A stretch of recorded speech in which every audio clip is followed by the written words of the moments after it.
Ito guys, may copyright claim na naman ako, kaya reuse content daw, kaya in ano ko siya, in private ko siya, pero hindi pa rin nawawala dun sa copyright claim dun sa ano ko, sa YouTube studio ko, kaya kailangan ko na siyang i-delete.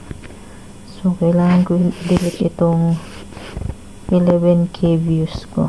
Ayan, hirap din yung ano, kasi in-EM ko na yung ano, yung nag-upload din ng ganito, kaso ayaw niyang i-delete. So ako na lang magdi-delete kasi siya hindi pa siya monetize. So ako ang monetize, kaya ako na lang ang magdi-delete guys. Sayang din to, oh. Sabagay nakuha ko naman na yung ano nito, pero hintayin ko muna yung response niya, kung magano siya, magre-response ba siya sa message ko sa kanya. Hintayin natin kung i-delete niya. Kung hindi niya i-delete mamaya hanggang bukas, ako mag-delete, kasi 7 days naman yung palugit ni YouTube.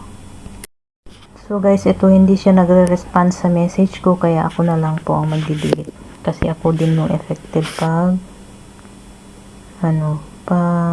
hindi ko siya deletein, ako yung madademonetize. So kailangan na natin i-delete yung 11,000 na views.